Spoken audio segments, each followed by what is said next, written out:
Thank you very much. Please. Thank you.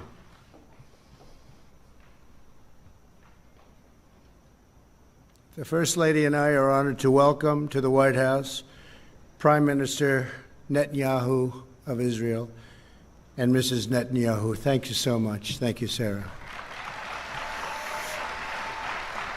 And Foreign Minister Abdullah bin Zayed, United Arab Emirates, UAE. Thank you very much. And Foreign Minister Abdulaziz Al Zani of Bahrain. Thank you. Thank you very much. We're here this afternoon to change the course of history. After decades of division and conflict, we mark the dawn of a new Middle East.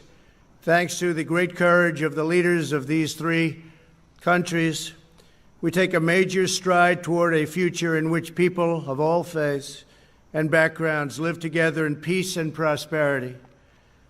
In a few moments, these visionary leaders will sign the first two peace deals between Israel and the Arab state. In more than a quarter or more to follow.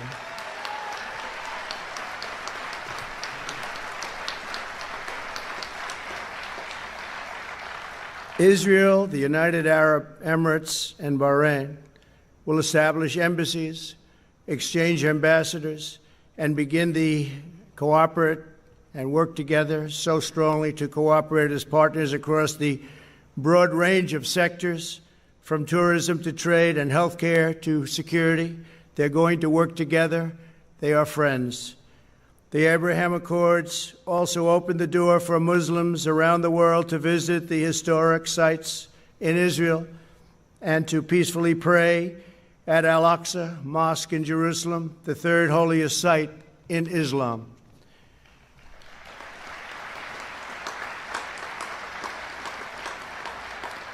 Together, these agreements will serve as the foundation for a comprehensive peace across the entire region, something which nobody thought was possible, certainly not in this day and age, maybe in many decades from now, but one founded on shared interests, mutual respect, and friendship. To our honored guests from Israel, the United Arab Emirates, and Bahrain, congratulations on this outstanding achievement. Congratulations. Fantastic.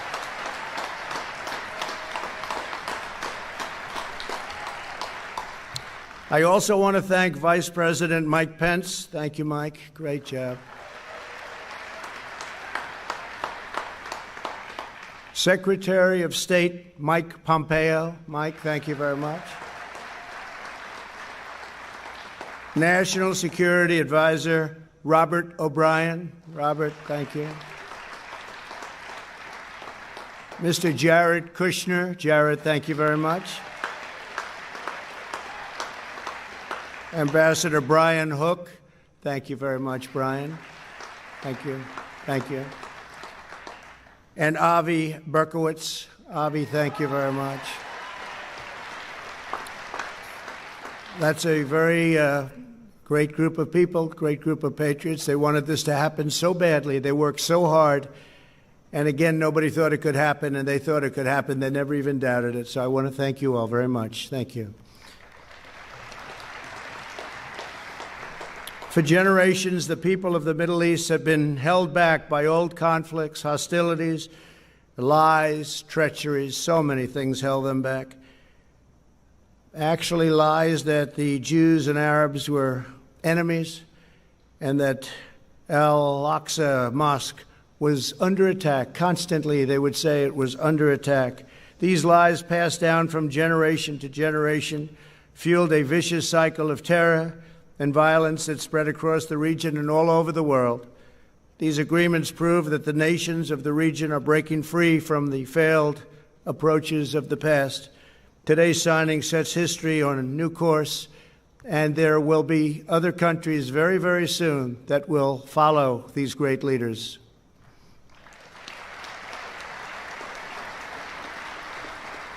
The people of the Middle East will no longer allow hatred of Israel to be fomented as an excuse for radicalism or extremism, so important, and they'll no longer allow the great destiny of their region to be denied. On my first foreign trip as president, I had the honor of addressing the leaders of more than 54 Arab and Muslim nations in Saudi Arabia. My message that day was very simple. I urged the nations of the Middle East to set aside their differences, unite against the common enemy of civilization, and work together toward the noble aims of security and prosperity. I offered America's friendship. I offered America's help. But I said clearly that the nations of the regions had to decide what kind of a future they wanted for their children and for their families and for their nation itself. No one could make that choice for them. They had to do that themselves. Today, the world sees that they're choosing cooperation over conflict, friendship over enmity, prosperity over poverty, and hope over despair. They are choosing a future in which Arabs and Israelis, Muslims, Jews, and Christians can live together, pray together. United Arab Emirates and the people of the Kingdom of Bahrain, God bless you all. This is an incredible day for the world. This is a really wonderful and beautiful occasion. I want to thank all of the members of Congress for being here. Senators, congressmen, congresswomen, we just appreciate it so much. Everybody wanted to be here. It's a very important day for the world. It's a very important day for peace. Before the parties sign the accords, I'd like to ask Prime Minister Netanyahu to say a few words, followed by the Foreign Minister of the United Arab Emirates and the Foreign Minister of Bahrain. Thank you very much. It's a great honor. Thank you.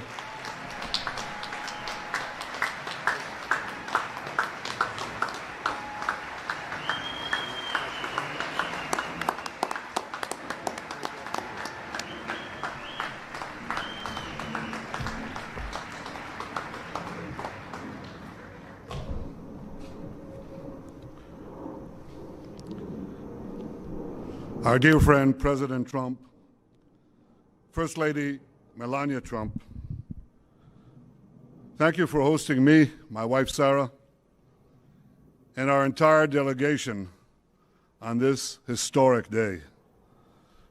I want to recognize Vice President Pence, Secretary Pompeo, National Security Advisor O'Brien, and other cabinet members, Jared Kushner, Avi Berkowitz, Ambassador Friedman, and other members of the President's able peace team, senators, members of Congress, Israeli Ambassador Ron Dermer, his Emirate and Bahraini counterparts, as well as all the dignitaries gathered here on this sunny day. I want to also express my gratitude for all the Israelis who've worked for years, sometimes in less sunny climes, to bring this date, and I thank each and every one of you. Thank you.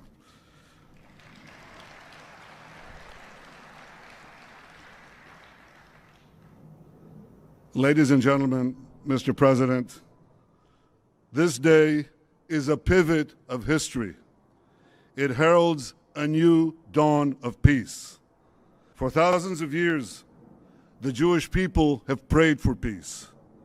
For decades, the Jewish state has prayed for peace. And this is why today we're filled with such profound gratitude. I am grateful to you, President Trump, for your decisive leadership. You have unequivocally stood by Israel's side. You have boldly confronted the tyrants of Tehran. You've proposed a realistic vision for peace between Israel and the Palestinians. And you have successfully brokered the historic peace that we are signing today, a peace that has broad support in Israel, in America, in the Middle East, indeed in the entire world.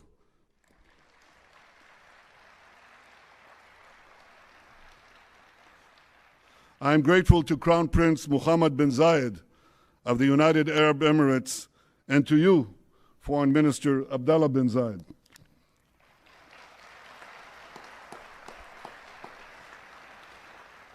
I thank you both for your wise leadership and for working with the United States and Israel to expand the circle of peace. I'm grateful to King Hamad of Bahrain and to you, Foreign Minister Abdul Latif Al-Zayani, for joining us in bringing hope to all the children of Abraham.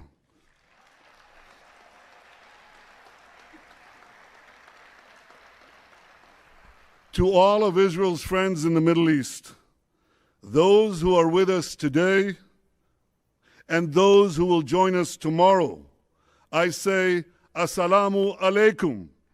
Peace unto thee. Shalom.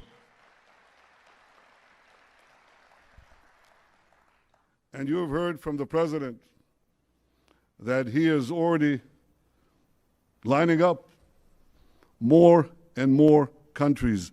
This is unimaginable a few years ago, but with resolve, determination, a fresh look at the way peace is done, this is being achieved. Thank you, Mr. President.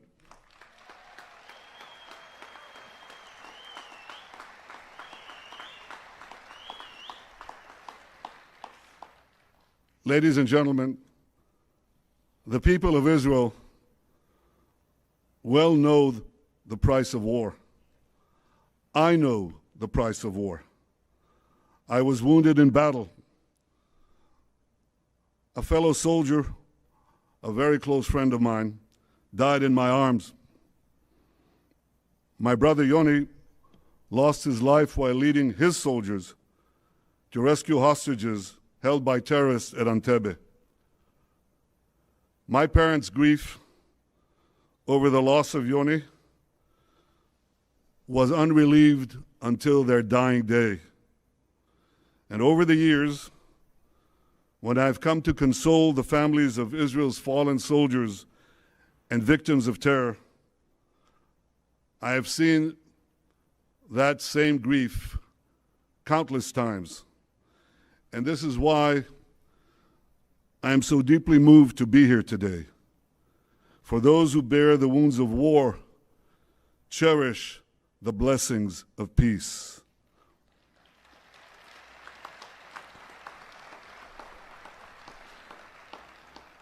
And the blessings of the peace we make today will be enormous.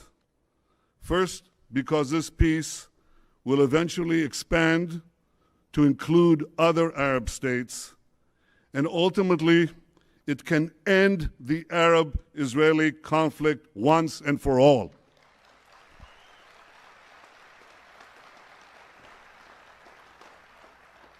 Second, because the great economic benefits of our partnership will be felt throughout our region, and they will reach every one of our citizens. And third, because this is not only a peace between leaders, it's a peace between peoples. Israelis, Emiratis, and Bahrainis are already embracing one another. We are eager to invest in a future of partnership, prosperity, and peace. We've already begun to cooperate on combating Corona, and I'm sure that together we can find solutions to many of the problems that afflict our region and beyond. So despite the many challenges and hardships that we all face, despite all that, let us pause for a moment to appreciate this remarkable day. Let us rise above any political divide. Let us put all cynicism aside. Let us feel, on this day, the pulse of history. For long after the pandemic is gone, the peace we make today will endure. Ladies and gentlemen, I have devoted my life to securing Israel's place among the nations to ensure the future of the one and only Jewish state. To accomplish that goal, I work to make Israel strong, very strong. For history has taught us that strength brings security, strength brings allies, and ultimately, and this is something President Trump has said again and again, ultimately, strength brings peace.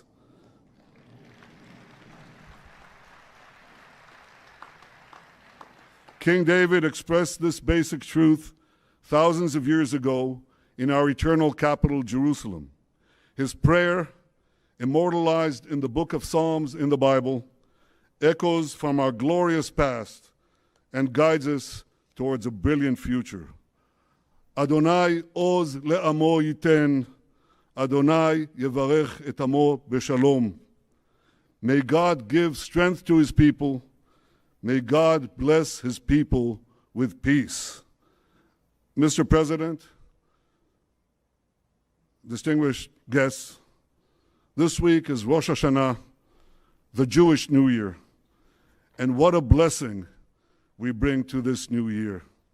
A blessing of friendship, a blessing of hope, a blessing of peace.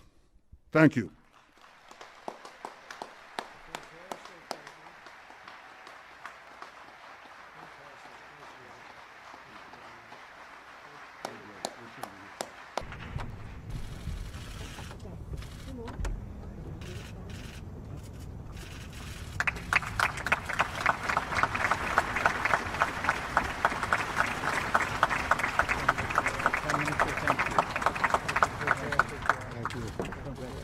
Congratulations.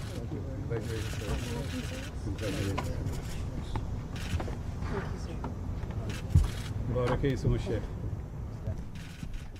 The President of the United States, the Prime Minister of the State of Israel, and the Minister of the Foreign Affairs of the Kingdom of Bahrain will now sign the Declaration of Peace.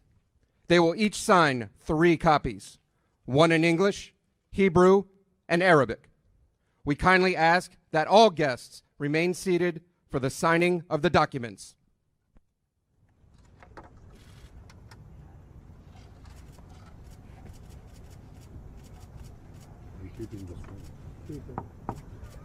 Pass down to your right.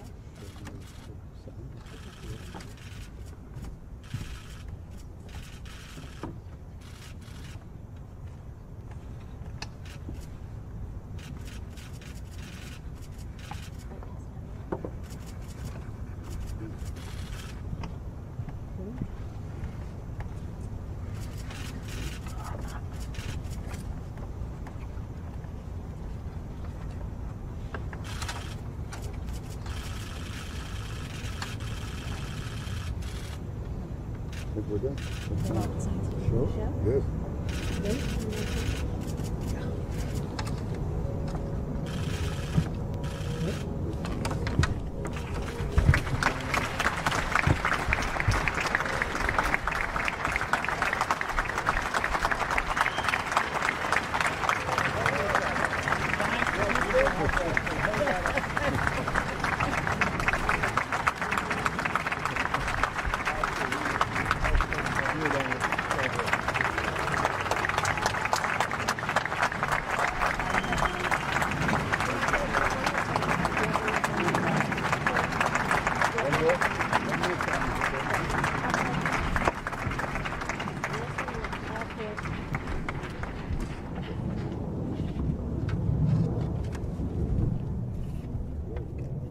The President of the United States, the Prime Minister of the State of Israel, His Highness, the Minister of Foreign Affairs and International Cooperation of the United Arab Emirates, and the Minister of the Foreign Affairs of the Kingdom of Bahrain will now sign the Abraham Accords. They will each sign 4 copies, one in English, one in Hebrew, and 2 in Arabic.